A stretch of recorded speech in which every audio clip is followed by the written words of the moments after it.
25:14. Again, it will be like a man going on a journey who called his servants and entrusted his property to them. To one, he gave 5 talents or $5,000, to another 2 talents or $2,000, and to another 1 talent. Listen to the last of this. Each according to his ability. That's what I want you to focus on right now, is at the top of that, where it says, he gave each servant a different amount of money, a different talent. Each according to his own ability. Verse 16, the man who had received, and then he went on his journey. Okay, verse 16, the man who had received the 5 talents went at once, put his money to work, and gained 5 more. So also the one who he gave 2 talents gained 2 more. Verse 18, but the man who had received the 1 talent went off, dug a hole in the ground, and hid his master's money.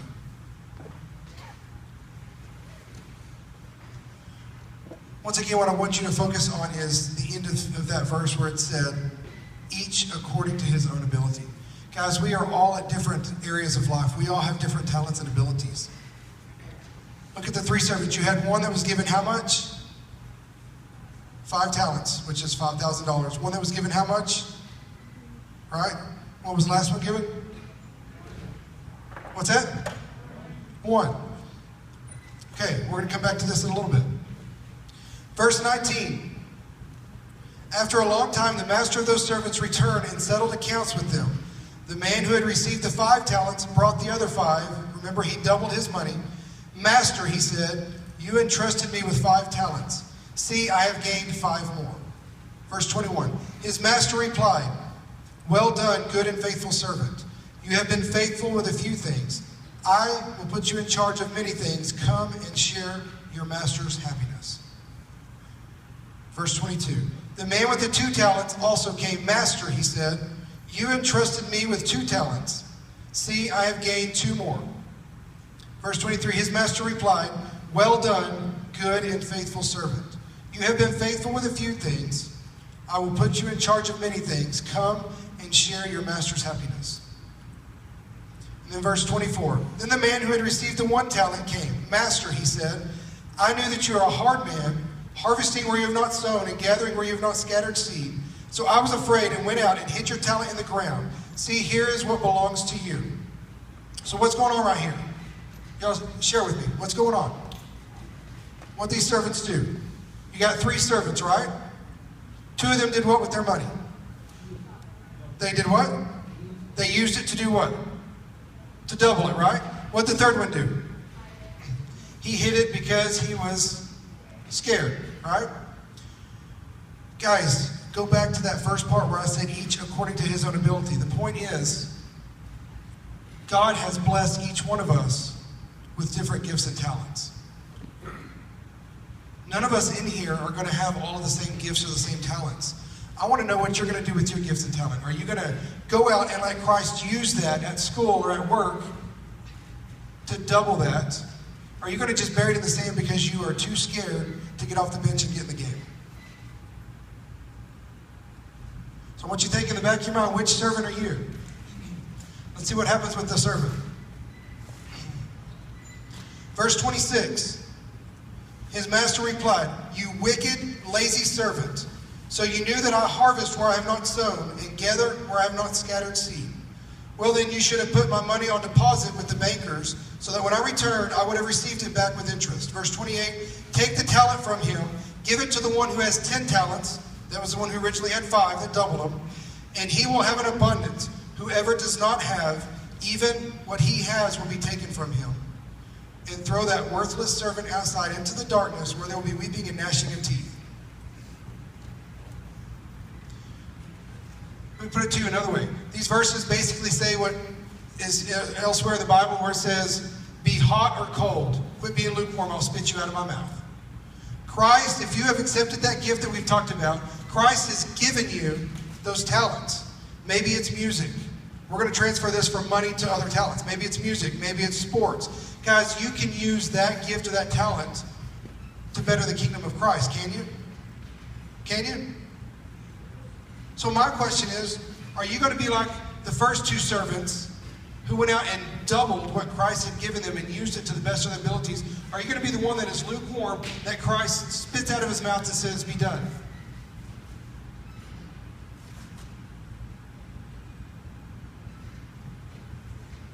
Guys, it breaks my heart because I work with students every day. And I see students every day that have all this talent, they have all this going for them, and they just bury it and squander it and throw it away because they're scared of rejection. They're scared to get made fun of.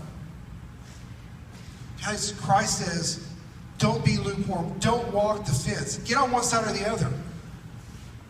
I'm going to tell you this, and Jeremy has talked about a few things with me. His goal for you guys is to be on fire for Christ. But I'm going to tell you this. Don't walk the center of the line. Either get over here and use your gifts and your talents that Christ has given you, or just go completely over here and just do away with them.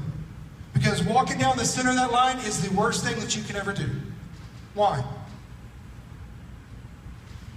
Why? Anybody have any idea? This is interactive. Guys, what happens when you walk down the center of the line? It says, let your yes be yes and your no be no. What happens when you're on the center of that line and you just agree with everybody? What's that? Like being lukewarm. Lukewarm? Guys, that is one of the number one reasons why people reject Christianity.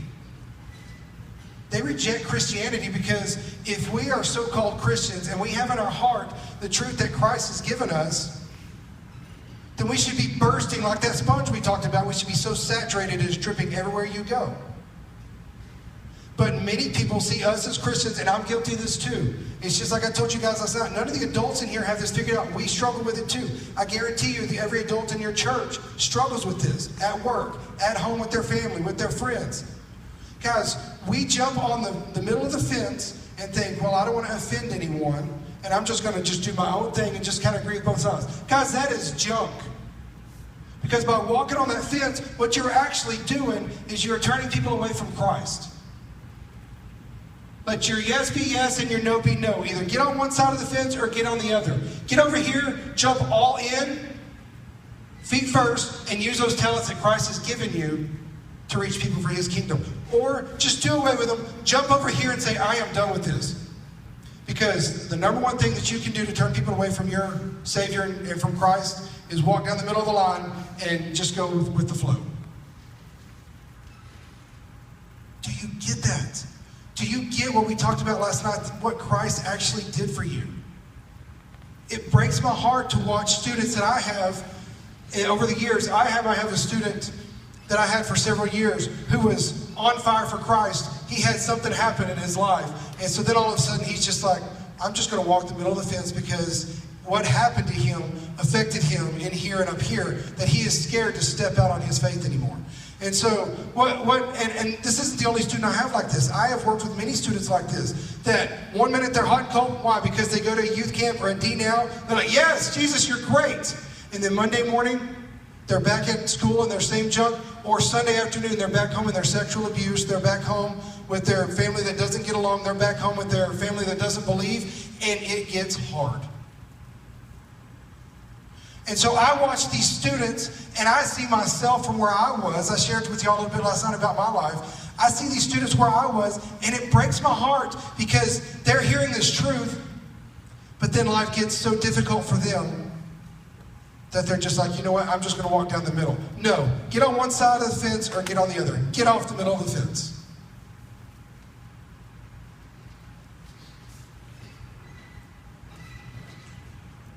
I want everybody to think of their own life real fast. Close your eyes for me. Close your eyes and just sit there for a second. I want you to think of your gifts and your talents. Maybe you're not very social. Maybe your gift or your talent is writing an email or a text message to somebody to say, you know what, I'm praying for you. Guys, that's a gift or talent. Maybe your gift or talent is baking cookies. Bake a cookie and take it to your teacher at school and say, hey, I prayed for you this weekend. Do you know what that's going to do to that teacher? Wow. And do you know what you just did? You just stepped out, like we talked about last night, and you're showing the adults in this community how to step out and lead. But I want you to sit there and think about your gift and your talent, and I want to know, I don't want to know, but I want you to think, are you the one that is going out and doubling your talents? Are you the one that is so scared that you're going to be criticized and judged, you're burying it in the sand and throwing it away so that you don't get judged? Everybody look up here. Let me warn you guys. Your gift and your talents can be taken away. If you don't use the gifts that Christ has given you, I'll tell you this, if you've accepted that gift and you're a Christian, you have a talent. You have a gift. You may not know what that is yet. That's when it's up to you to get with your friends or your family or Jeremy or somebody and say, what is my gift or talent? Can you help me find that? But if you've accepted Christ, you've taken that free gift of salvation, you have been given a gift or a talent. What are you going to do with it? It's like I said last night. If you're not in the scripture and you're not growing spiritually, then you can never expect to grow numerically in your church or your youth group. If you're walking down the center line and you're not hot or cold, but you're lukewarm, you're not going to grow in the air, and you're not going to grow out here in your group or your church. Because people see that, and that is the biggest turnoff that we could ever have. So I ask you again, which servant are you? The band's fixing to come up. We're going to do an activity. I want everybody to just bow your heads and close your eyes real fast. We're going to do something.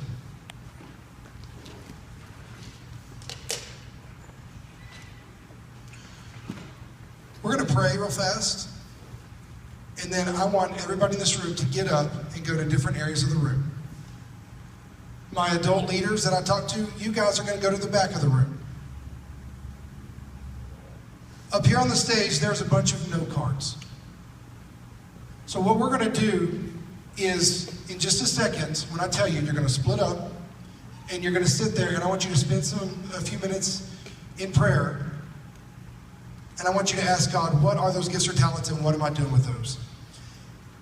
And then, I want you to come up here. If there is something in your life that is separating you from Christ, what is sin? What's my definition of sin? I told y'all last night. Sin is anything that separates you from Christ. It could be money, it could be sports, it could be music. Guys, it could be a boyfriend or a girlfriend. If there is anything in your life that separates you from Christ, that is sin. It doesn't matter how good that thing is. Guys, for me a long time, I dealt with sports because I did sports over everything. We've got note cards and pencils up here on the stage.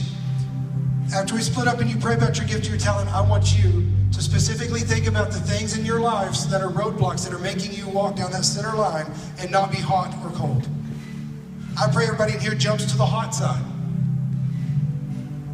But you're going to come up here one at a time, just whenever you feel led, and I want you to take one of these note cards.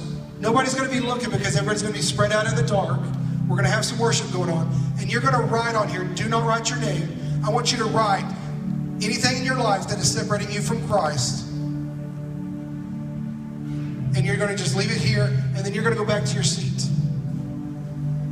And then what Jeremy and I and some of the adults are going to do is we're going to pray over these things later tonight without knowing who it is that it affects.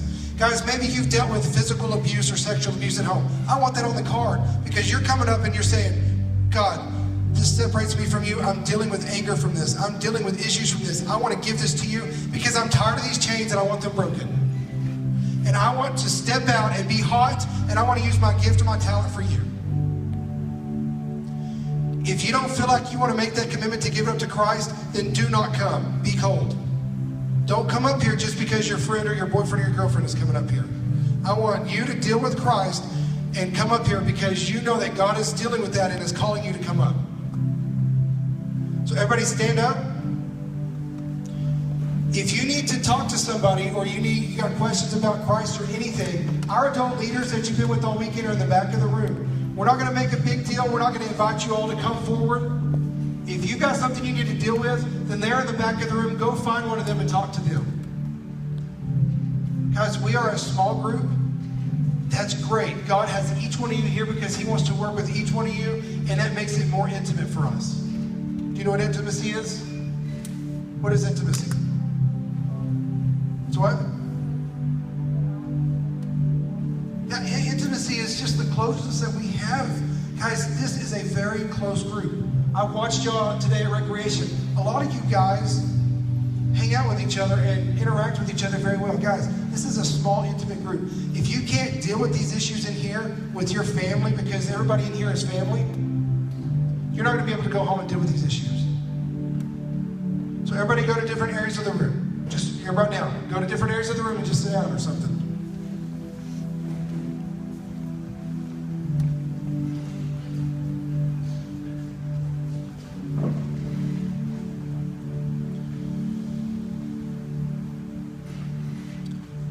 All right, everybody close your eyes and just bow your heads. Spend some time in prayer. I'm going to pray, and then we're just going to have some music going. And I want you to deal with whatever it is in your life that is making you lukewarm.